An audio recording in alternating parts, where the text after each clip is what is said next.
Muchas gracias, Humberto, por la presentación. Buenos días, colegas.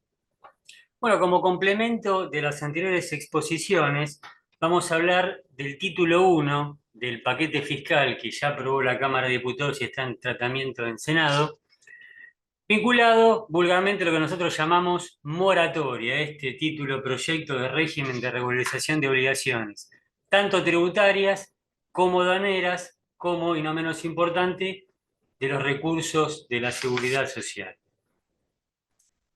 ¿Qué tenemos que saber? ¿Cuáles son el alcance? ¿Cuáles son las obligaciones vencidas? Bueno, el primer punto, el primer hito que tenemos que tener en cuenta es que son obligaciones vencidas al 31 de marzo de 2024, inclusive, o de infracciones cometidas hasta dicha fecha, obviamente relacionadas o no con aquellas obligaciones.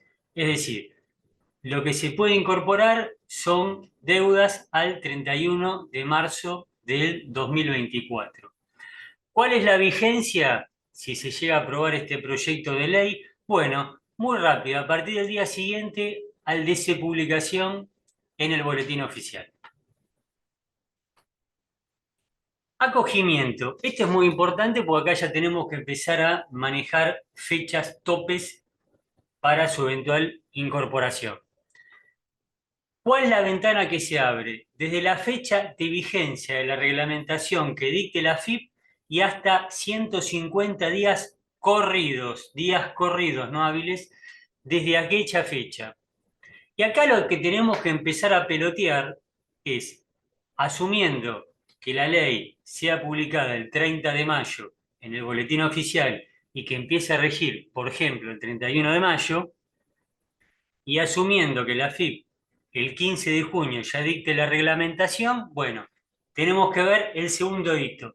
¿Cuándo se abre y cuándo se cierra la ventana? En ese escenario, desde el 15 de junio, día de la reglamentación de la AFIP, hasta 150 días corridos, aproximadamente 15 de noviembre. La fecha viene bien porque, bueno, es antes de las vacaciones, con lo cual, si es así, vamos a estar todos ya en diciembre con la moratoria cerrada y presentada. Bueno, y este es un tema también interesante para poner en este punto. ¿Cuáles son los efectos de la adhesión? Que está incluida en el artículo 15. Y lo que tenemos que saber, como es habitual en estos casos, pero siempre se incorpora legalmente, yo renuncio a iniciar acciones de repetición por las obligaciones regularizadas, que incluye obviamente los intereses no condonados. Y la norma también establece expresamente que no puedo iniciar acciones de repetición basados en conceptos condonados, es decir, pagué un impuesto con intereses y con multa y ahora, como si eventualmente me hubiera incluido esta moratoria, los intereses se reducen y la multa se me condona, bueno, eso que ya pagué no lo puedo repetir. Pero esto es habitual, estos temas legales en todas las moratorias. Bueno, ¿cuáles son las obligaciones incluidas? Bueno, son muy parecidas a las otras moratorias, pero tienen algunas particularidades que las resaltamos y las vamos a comentar a continuación. Bueno, son las obligaciones que estén en discusión administrativa, obviamente incluye tribunal fiscal o contenciosa administrativa, que es la justicia, pero siempre y cuando el contribuyente se allane o desista total o parcialmente, renuncie a la repetición y asuma el pago de costas y gastos causídicos. También lo que se establece expresamente que en ningún caso el allanamiento o desistimiento podrá ser interpretado como un reconocimiento de la exigibilidad de la obligación fiscal con relación a periodos fiscales que no hayan sido regularizados. Este tema también entiendo que es importante.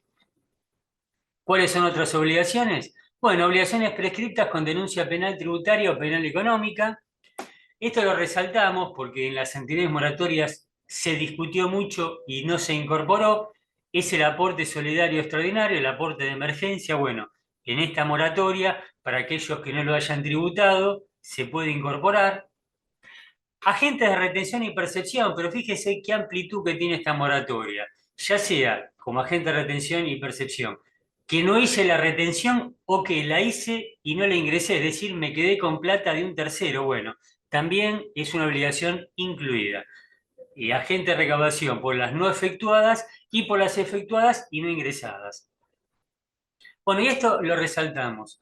Hay un punto que establece expresamente obligaciones fiscales vencidas al 31 de marzo de 2024, pero establece que se incluyen los planes de facilidad de pago con caducidad o no a dicha fecha. Ya hemos tenido experiencia de otras moratorias donde se establecía que se podía hacer una suerte de refinanciación de planes de pago, ya sea que estén vigentes o no. Y ahí en ese caso, ya vamos a hablar más adelante, pero bueno, es un tema de hacer los cálculos y ver las tasas de interés que aplica cada uno y obviamente tomar la que más conviene. Tu obligación no excluida expresamente. Acá se viene la memoria, por ejemplo, los anticipos no están incluidos como excluidos, como si en otras moratorias. Y por último, multas por infracciones aduaneras que no se determinan en función de los tributos a la importación o exportación, excepto contrabando menor.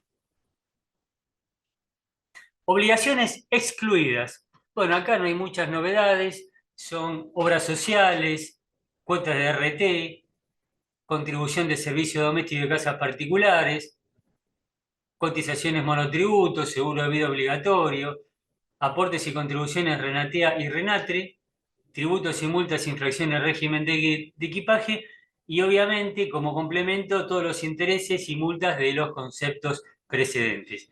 Esas son las obligaciones expresamente excluidas. Y ahora hablamos de los sujetos, cuáles son las exclusiones subjetivas.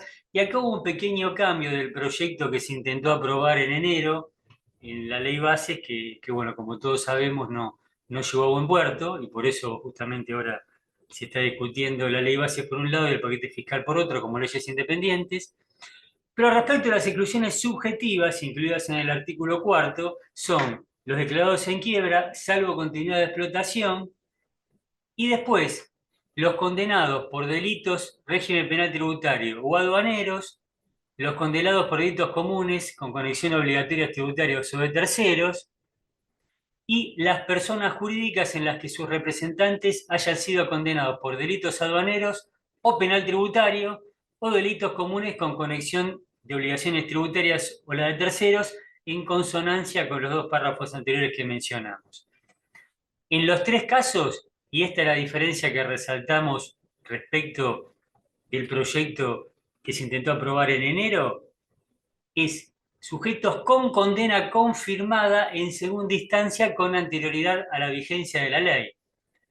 En el proyecto anterior, que no se aprobó, decía con sentencia firme.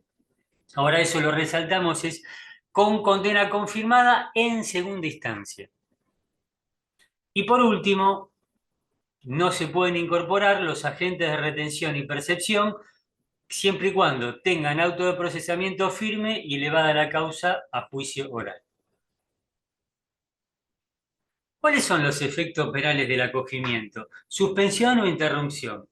La suspensión de las acciones penales tributarias, aduaneras y obviamente los recursos de la seguridad social, por un lado, y la interrupción del curso de la prescripción penal, aún sin denuncia penal o ante cualquier etapa del proceso, siempre y cuando no haya sentencia firme. Estos son los efectos penales del acogimiento. Bueno, extinción de la acción penal. Y tenemos varias situaciones que tenemos que repasar. Primero, por cancelación total de la deuda en el régimen, y esto es importante, ya sea contado o con facilidades, salvo sentencia firme a fecha de cancelación. Obligaciones canceladas con anterioridad a la entrada de vigencia del régimen sin sentencia firme a dicha fecha. Cancelación de recursos de la seguridad social, aun cuando los de la obra social no se encuentren regularizados. Cancelación total de tributos a la importación y exportación, excluidos pagos a cuenta y percepciones por infracciones aduaneras, sin sentencia firme a dicho acogimiento. Y de la misma manera, cancelación, multa mínima de infracciones aduaneras, excepto contrabando menor.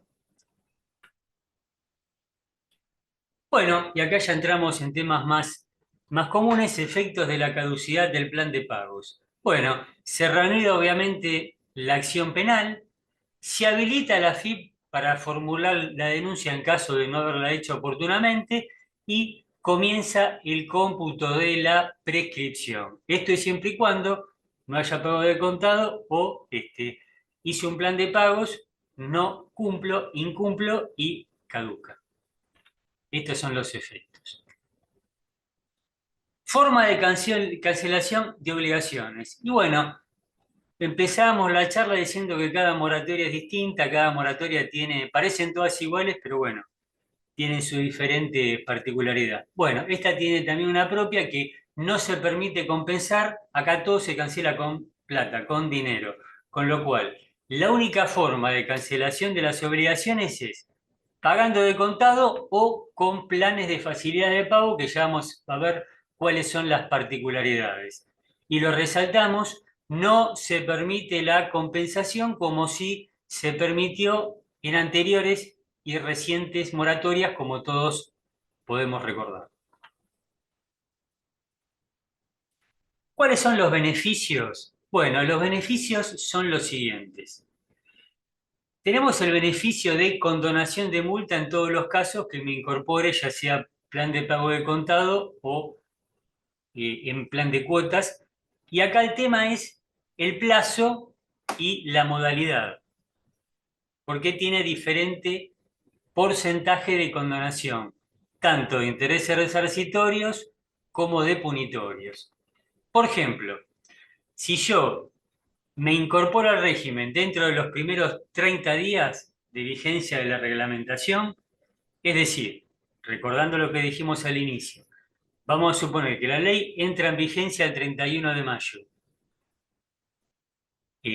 La FIP lo reglamenta el 15 de junio. Bueno, si yo me incorporo desde el 16 de junio hasta el 15 de julio, la verdad, un plazo bastante perentorio, voy a tener una condonación de intereses resarcitorios y punitorios de corresponder que alcanza el 70%. En cambio, si me incorporo un mes más tarde, es decir, entre los 31 días y 60 días de la reglamentación de la FIP, me baja 10 puntos esa condonación, al 60.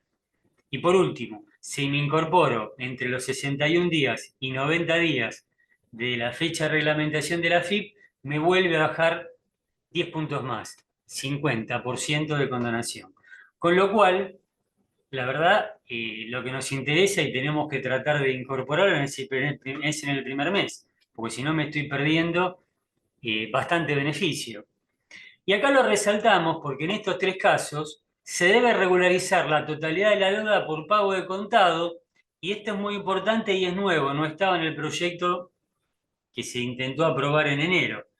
Voy a tener un plan de facilidad de pago de hasta 3 cuotas. Con lo cual, si yo me incorporo en los primeros 30 días y pago de contado o hago los cálculos si me conviene esta condonación y lo incorporo en un plan de pago de hasta 3 cuotas, voy a tener una condonación del 70%. En el otro escenario, en el otro grupo es que yo, en vez de pagarlo contado o en 3 cuotas, lo financio en la mayor cantidad de cuotas. Perfecto. Había que tener otro escenario, que es dentro de los 90 días o a partir del día 91 hasta el 150. En el primer caso, me incorporo dentro de los primeros 90 días, que si estimamos que la fecha de reglamentación va a ser 15 de junio, voy a tener tiempo hasta el 15 de septiembre, la condonación baja sustancialmente, del 70 al 40%, con lo cual de vuelta tenemos que hacer números. Si no me conviene la condonación del 70, pero tengo hasta 3 cuotas. En vez, si lo incorporo en plan de facilidad de pago, voy a tener mucha más facilidad de cuotas, pero voy a tener menos condonación de intereses. Si me incorporo entre el día 91 y 150, la condonación baja sustancialmente al 20%. Y recordamos, y lo tenemos en azul con la llamada 2, esto es para incorporar la totalidad de la deuda en un plan de facilidades de pago. Bueno, y hablamos de planes de pago. ¿Cuáles son las condiciones de regularización de los planes de pagos? Bueno, acá depende del sujeto, ya sea el pago a cuenta como las cuotas que le corresponde a cada uno. De tratarse de personas humanas, y ahí tenemos la llamada, excepto pequeños contribuyentes de la resolución 5321 o micros y pequeñas empresas, voy a tener un pago a cuenta del 20% del total consolidado y el saldo en hasta 60 cuotas mensuales. De tratarse de micros y pequeñas empresas, que son los contribuyentes más beneficiados, las pymes más chicas, incluyen los pequeños contribuyentes, la resolución 5321, y esto es muy importante, incluye a las asociaciones sin fines de lucro. Estos sujetos tienen el menor pago a cuenta, es decir, un 15%, y el saldo en hasta 84 cuotas mensuales, los mejores beneficios. De tratarse de medianas empresas, tramo 1, tramo 2, pago a cuenta de 20% y se reduce sustancialmente el importe de las cuotas, 48. Por último, el resto, las empresas grandes, pago a cuenta más importante, 25, y la verdad, muy poquitas cuotas, 3 años, 36 cuotas. En todos los casos, la tasa de interés de financiación es la tasa del Banco Nación para descuentos comerciales que la reglamentación de la AFIP va a establecer. Bueno, regularización de los planes de facilidades de pago, esto está incluido en el artículo 6º, segundo párrafo. Acá la norma establece las condiciones, la ley mejor dicho, para planes vigentes, y esto lo resaltamos, al 31 de marzo de 2024. Recordamos que los conceptos incluidos, cuando empezamos la charla, decíamos que incorporaban planes vigentes o caducos. Me imagino que los planes caducos puedo incorporarme por la deuda neta. ¿Por qué? Porque acá cuando hace la disquisición de planes, habla de planes vigentes, no habla de refinanciación. Habrá que ver cómo se reglamenta. Pero este punto es para planes vigentes y no para planes caducos. De tratarse de planes vigentes al 31 de marzo, ¿qué establece la ley? ¿Cómo se tiene que reglamentar? Bueno, se respeta la fecha de consolidación original, se condona un 30% de intereses resarcitorios y punitorios devengados a la fecha de consolidación original y establece expresamente la modalidad de cancelación que tiene que ser de contado o en hasta 3 cuotas. Con lo cual, si tengo un plan vigente, tengo que ver la tasa de interés, tengo que ver la condonación y tengo que ver el alcance. Si es un plan de 10 cuotas, tal vez lo que me conviene, y ya pagué 2 o 3, tal vez lo que me conviene recalcularlo, que tenga la condonación del 30% de intereses resarcitorios y punitorios y pagarlo en 3 cuotas. Pero bueno, de vuelta, hay que ver cada caso, sentarse, hacer los números y lo más importante, no adelantarnos y ver, primero que salga la ley, por supuesto, y segundo, la reglamentación de la FIP. Es probable que también que refinancien planes caducos, pero bueno, no es lo que dice la ley, por lo menos en este artículo 6º, segundo párrafo. Bueno, liberación de multas y demás sanciones por infracciones formales cometidas hasta el 31 de marzo, fecha tope, que no estén ni firmes ni abonadas. Bueno, si hay sin sustanciación de sumario, queda condonadas con anterioridad a la fecha de finalización del acogimiento, siempre si se cumple la obligación formal. Si hay sustanciación de sumario administrativo, por supuesto, el acto o omisión se subsane ante la fecha de vencimiento del plazo para el acogimiento, los 150 días corridos, y por infracciones formal no susceptible de cumplimiento, condonación de oficio. Bueno, por multas materiales devengadas al 31 de marzo, que no estén obviamente ni firmes ni canceladas, se condonan de pleno derecho, siempre y cuando la obligación esté cancelada hasta el 31 de marzo de 2024, y lo que es muy importante, no es sujeto a ninguna condición o requisito, obviamente salvo que la deuda haya sido cancelada. Bueno, efecto de la liberación de multas y sanciones. Bueno, la baja del Repsal, registro este que tiene determinadas particularidades problemáticas para el contribuyente. La reiteración de infracciones no se considera que existe cuando se haya cometido más de una infracción sin que exista resolución o sentencia condenatoria. Y por último, dispensa de la AFIP a iniciar sumarios administrativos de multas y sanciones respecto de las multas y sanciones que se condonan, y esto es importante, si a la fecha de entrada en vigencia del régimen no se hubieran iniciado. Bueno, condonación de intereses resarcitorios y punitorios. Bueno, condonación total de pleno derecho o por obligaciones canceladas antes del 31 de marzo del 2024. ¿Cuáles son las cuestiones que tenemos que saber? Incluye anticipos ordinarios y extraordinarios y pagos a cuenta. No sujeto a ningún requisito salvo de cancelación que haya pagado obviamente. Y se incluyen los intereses incorporados al plan de facilidad de pago relacionados con anticipos ordinarios o extraordinarios o pagos a cuenta, siempre y cuando hayan sido cancelados antes de la fecha que mencionamos, 31 de marzo de 2024. Y también, no menos importante, se condona los intereses de los anticipos que dejaron o dejan de ser exigibles por las presentaciones de las declaraciones declaraciones juradas, siempre y cuando hayan sido formalizadas con anterioridad a la vigencia del régimen. Bueno, honorarios por deuda en ejecución administrativa, hay reducciones, deudas en ejecución administrativa, tribunal fiscal, justicia, contención administrativa y jurisdicciones fiscales que estén incluidas en el régimen, se reduce el 50% dichos honorarios, siempre y cuando la adhesión, y acá también tenemos que tenerlo como hito para señalarlo, se realice dentro de los primeros 90 días de entrada en vigencia del régimen.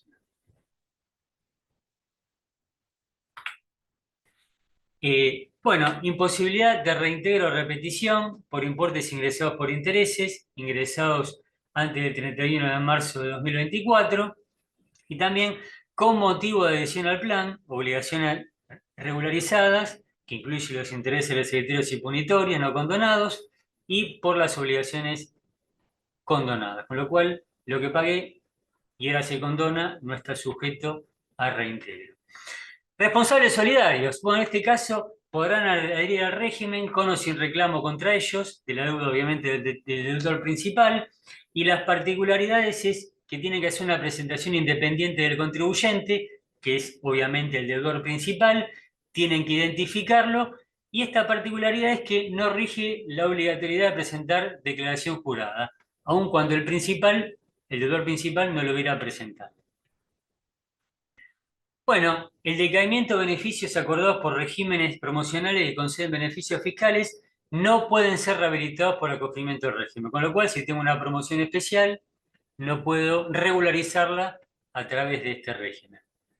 Bueno, y esto es importante, lo habíamos adelantado al inicio, pero lo resaltamos en esta penúltima hoja, que es el plazo de reglamentación. La ley establece que la AFIP reglamentará el régimen dentro de los 15 días corridos, no hábiles, días corridos a partir de su entrada en vigencia, por eso hicimos los cálculos de días que hicimos cuando comenzamos la charla. Y la ley establece que respecto de la limitación de restricciones, la reglamentación no podrá establecer ninguna restricción o limitación a los contribuyentes de ningún tipo, por el hecho de adherir y acogerse al régimen. También, y no menos importante, cualquier incumplimiento formal no podrá ser considerado como causal de pérdida de los beneficios. Y por último, y también más importante por el tema del riesgo CIPER, el acogimiento al régimen no podrá ser considerado como indicio negativo de la calificación del contribuyente a los efectos de cualquier registro a cargo de la AFIP. Tenemos la experiencia del CIPER, ¿no? Sistema de percepción de riesgo. Y por último, los aspectos que tenemos que evaluar una vez que esté esta ley eventualmente aprobada, obviamente la reglamentación del fisco. Tema de anticipos de impuestos no están excluidos. Y acá, bueno, hay que ver si la reglamentación establece que el contribuyente lo tiene que pagar de contado, como en otras moratorias se estableció que tiene que pagar de contado, tanto el tema anticipos como importación de servicios en el IVA, que me lo puedo computar como crédito al otro mes. La ley no lo limita, hay que ver si la reglamentación lo establece que lo puedo financiar o pagar de contado. Aporte solidario, como mencionamos, no está excluido, hay que ver en los clientes que no lo hayan pagado, a ver si se lo pueden incorporar. Tipos de contribuyentes. Tenemos que tener en cuenta que se discrimina entre pymes, personas humanas y resto. ¿Con relación a qué? Con relación tanto con las cuotas como el pago a cuenta. Tenemos que verlo. Y por último, tema de planes de pago, no limita ningún plan de pago, permite caducos y vigentes al 31 de marzo de 2024 y como mencionamos recién, hay que ver cómo se reglamenta, básicamente por los planes caducos, y después eventualmente, bueno, hacer los cálculos, tasa de interés, plazo, pago a cuenta, para analizar o no la conveniencia de incorporar los planes vigentes o caducos a este nuevo régimen. Bueno, muchas gracias y quedamos a disposición para las preguntas.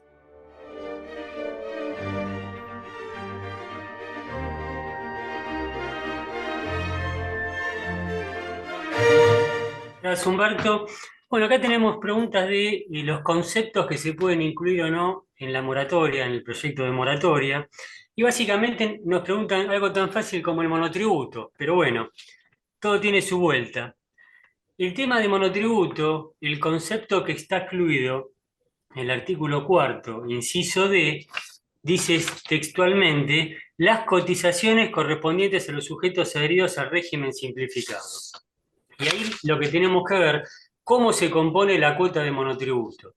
Y tiene dos componentes. Uno es el impuesto integrado, que incluye IVA y ganancias, por un lado, regulada en el artículo 11 de la ley de monotributo, y por otro lado, las cotizaciones. Y acá las cotizaciones se refiere a las cotizaciones para el SIPA y las cotizaciones para obra social, que están regulados en el artículo 39 de la ley de monotributo. Este último concepto, las cotizaciones para el SIP y para la obra social, es lo que entiendo se refiere a la ley. Pero la parte de la cuota vinculada con el impuesto integrado, entiendo que no está excluida y podemos incorporarnos por el monotributo. Seguramente en la reglamentación se va a aclarar. Y la otra pregunta es respecto a los planes de pagos. Y acá nos preguntan si se puede hacer más de un plan de pagos en la moratoria. Yo entiendo que sí, seguramente, como en la experiencia que hemos tenido en moratorias anteriores, pues podemos hacer varios planes. Y particularmente hay otro caso que más allá de hacer diferentes planes, tengamos en cuenta que en la medida que más me extienda en el tiempo, voy a tener menos condonación de intereses. Con lo cual acá otra pregunta es, si puedo hacer un plan con una condonación del 70% y 3 cuotas, y después otro plan con 84 cuotas en el caso de micropymes. Sí, por supuesto. Entiendo que sí, es probable y seguramente se va a reglamentar de esta manera, es decir, que el contribuyente pueda hacer los planes que, bueno, que considere conveniente. Eso es todo. Muchas gracias.